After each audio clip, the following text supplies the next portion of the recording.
To keep pouring floor after floor after floor to get some sound deadening, and he did. But by the time he finished, he was broke. Were we ever lucky? We had it for quite a few years. Anyway, but the art made perfect sense coming out of intermediate sound. And a lot of the groups that we recorded there came to the Ark, at least to dance and play. The other kind of odd thing was we had heard a lot about Armand Bose, who was at that time the head of the MIT sound department and a big shot, and he had just started making his first speakers. So we needed them, and we bought a whole bunch of them, and when we mounted them, there was practically no bass. What were we going to do?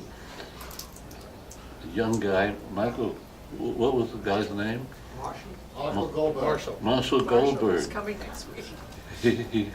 He built us these bass woofers, and we put one bass woofer next to each Bose speaker. Can you imagine what happened at our opening when Armand Bose walked in and saw next to his lovely Queen speakers these woofers? He flipped out. Can you blame him?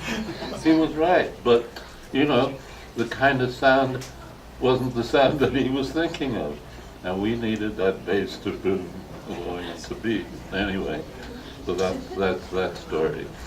The Ark was a pleasure to deal with, and a lot of the artists, she used to be Amy, she's now Fiona, she remembers this incredible diffraction sculpture that hung from the ceiling. The people who made diffraction for us in Riderwood, Maryland, were good friends of ours, and they contributed a lot of that wonderful material. Paul Williams, who was a sculptor that we worked with, did things for us. All kinds of lovely artists, sculptors, media people helped us, and it came to be. And it lasted for long enough. If you have any questions, I'll answer them, but I think that's sufficient. At that time, I'm a poet basically, and at that time, I had written a mantra which I always say whenever I speak anywhere. I just did it in Jamaica at a poetry festival, but take the no out of now, then take the ow out of now, then take the then out of now, no ow now.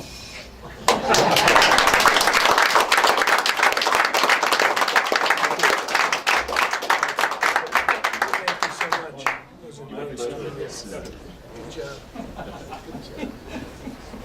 Every now and then I think I got a story or two I'd like to tell, but just to continue what that brother was saying about Marshall. Marshall was really a really unique kind of person. He was building them speakers upstairs at the tea party. And a lot of the times when there'd be a group playing, Marshall would take someone upstairs to demo the speakers. And sometimes the demonstrations would get so loud that he would drown out the band that was playing upstairs. So that's how a lot of people got introduced to Marshall speakers. And another little flavorful thing to give you a little bit of flavor about the Tea Party then. In the 60s, early 70s, at the Tea Party, when we were lining up out here across from the baseball people, the people who were coming to the Tea Party looked a lot different than the people who were getting ready to go to the game.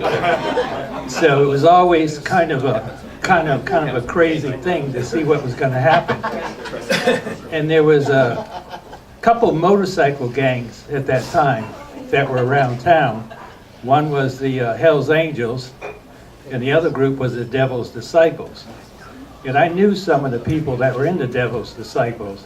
So whenever the Velvet Underground came to town, it was kind of like a neutral territory so that both motorcycle gangs could come see could come see Velvet Underground without sort of having a war with each other.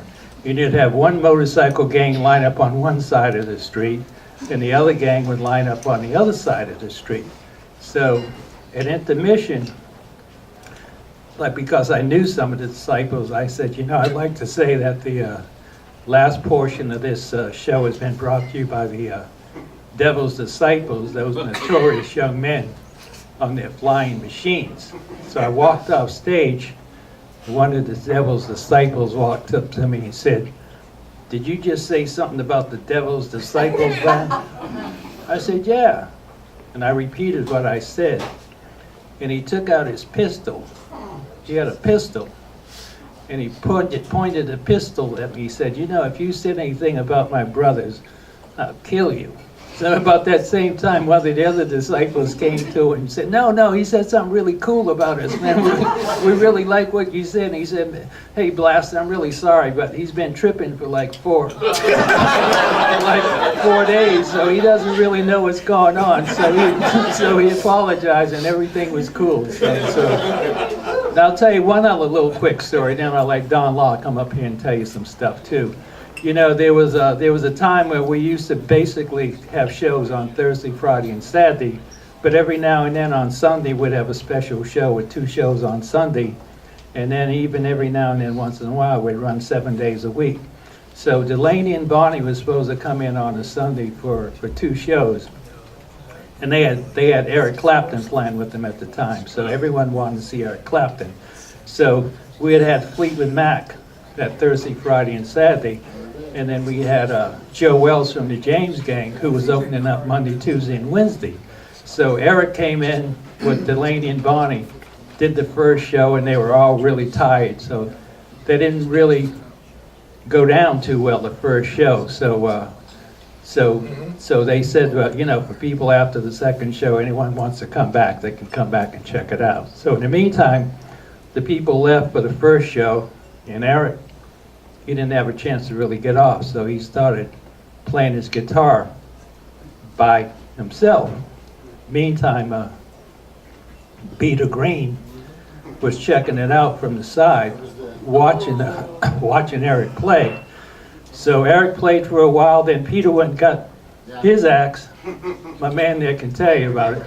He went and got his axe, and he went out and joined in too. So now you had Eric Clapton and Peter Green jamming on the stage loosely.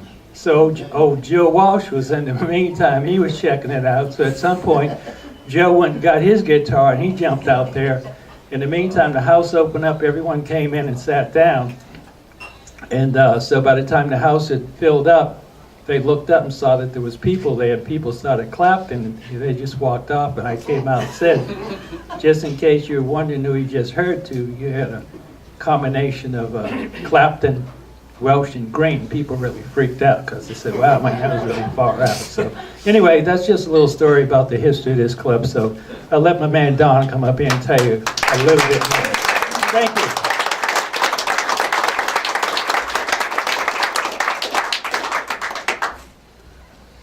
The Master Blast is a much better storyteller than I am. I think that this building holds so many memories for all of us. We all had a great deal of fun here. We've seen a lot of changes in the building over time. I think Steve and I are in this position, I think, because of a guy named Ray Reapin, who we talked about when we did the dedication of 53 Berkeley Street. But Ray really basically was the guy who had the vision about the ballroom, vision about BCN and HCN in Hartford and the Phoenix newspaper, and he was an interesting personality, which we talked about before, but he was the one behind a lot of what happened during that era. And I think what happened is that we had outgrown our space at 53 Berkeley Street, and clearly the space here became available, and we moved in. And I remember summer of '69, I remember watching the moon landing from inside the building, being absolutely mesmerized by all this. And I also remember one weekend in August where I booked the Birds, and I was thought, you know, they have this event going on in New York State, but it will be probably just fine. And of course, nobody showed up because everybody went to Woodstock. You know, we had a great deal of fun. I mean, I you know, was awakened in the middle of the night to go open the tea party by my friends at BCN because Dwayne Allman and the rest of the Allman Brothers wanted to come jam. So I had to come open the building so they could play.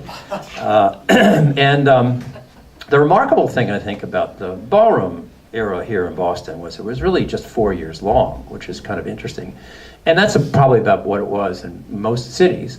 And if you think about the acts that emerged out of that ballroom era, they're still with us today. I mean, you know, it's still a lot of what's really powerful in terms of music, and that catalog is still so significant to everyone. It was interesting. I was talking to John Higgins, who came today with a poster from the Tea Party, and he presented it to me, and it's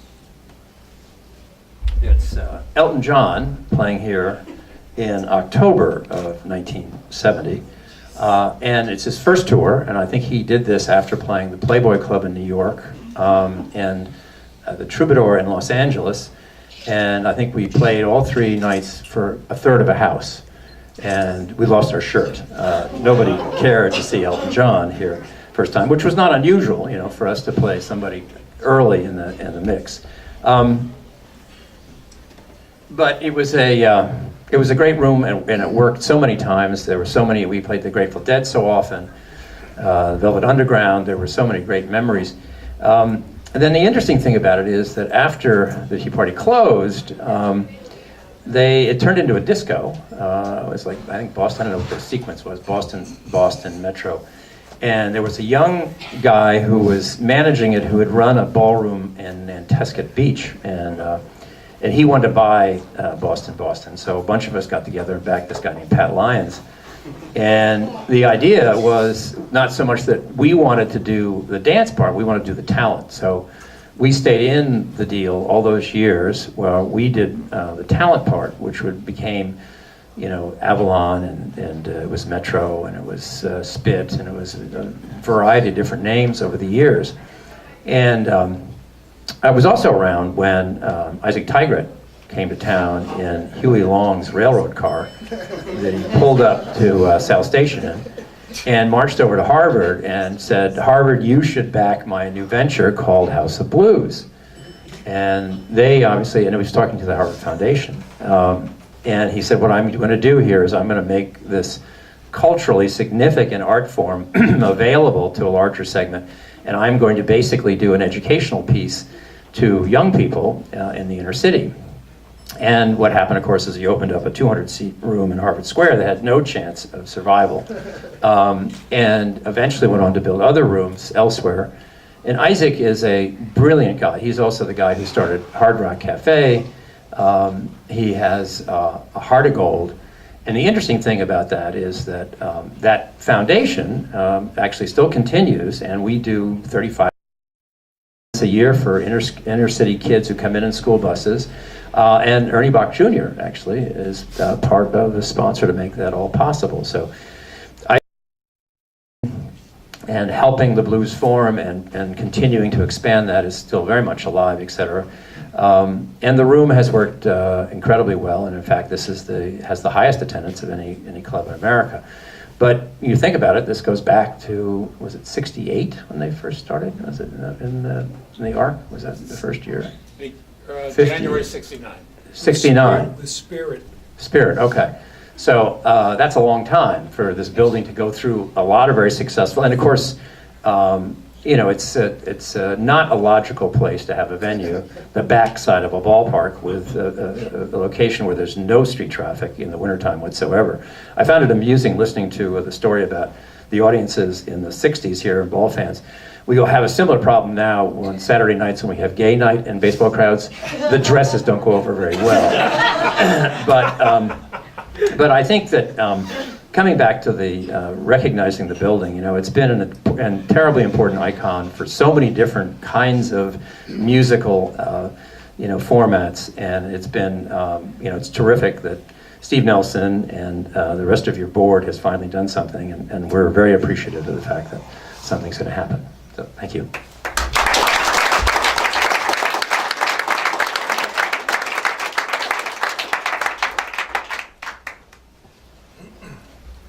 Thanks, Don. Really, I mean, the history here, you could go on and on. In terms of people who played here, an old friend is over there in the corner, and I'd like him to come up and say a few words. I don't think he needs much of introduction. Peter Wolf.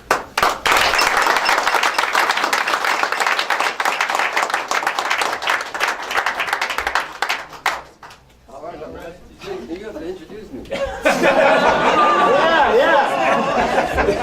All right, now let's all get together with a nice round of applause and welcome to Boston's one and only, the mighty Peter Wolf. That was the shortest intro you ever did. Well, I'm just here to say that it's great to be here. I'd like to thank Steve and Don for allowing the Giles Band for using the Tea Party in here for our sort of rehearsal hall. And also Intermedia was the place where the Giles Band first made our first recording, little test recording. But I did play the Ark, did play this place, and for me the great memories were having the eclectic talents. You know, Tommy was here and the Who and all these great bands, Fleetwood Mac and Delaney and Bonnie, but for me it was always Lonnie Mack, who no one really quite heard of, the Everly Brothers, who I ended up taking the girlfriend of the Devil's Disciple, which was not a wise move. But she told me she loved the Everly Brothers, so we came in during our sound check. And all during that sound check, it still amazes me today, they spent about an hour doing nothing but Beatles songs. And then went out and did all their great hits. And then, of course, Miles Davis playing here was quite a trip during the Bitches Brew Tour. But we had played here.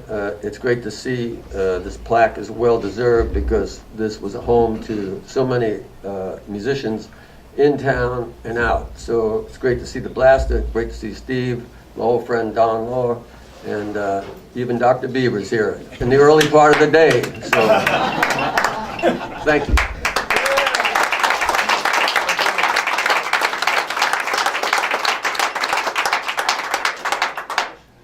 Well, as you know, this place went on after the Tea Party closed at the end of 1970, and Don enumerated a lot of the clubs that were here. It's hard to remember them all, but there's always something going on. And one of the people who had an opportunity to observe a lot of this, went to a lot of shows, played a lot of their music, is Carter Allen. So if you'll step up. The jailers of the Tea Party. Well, coming on after Peter Wolf, that's something. Hi, everybody. Nice to see you. Got pollen. I did come to Boston later. I did miss the glory years of the Tea Party. I certainly heard about it and knew about it. But certainly this place continued on after the Tea Party. It is an epicenter of music, always has been, and this plaque will continue that tradition. When I arrived in 1976, I was hired at BCN in 79, so I was actually perfectly poised for what happened after the Tea Party. And for some reason, I kept track of all the concerts I've ever been to. And recently, for a side project, I mean, since the first show I ever saw, which was James Gang when I was a kid, one of those shows you're so young, we're going, is that pot? That's what it smells like. Wow. And waving a record in front of Joe Walsh's face, which is really stupid. But anyway, I kept track of all the shows I'd been to.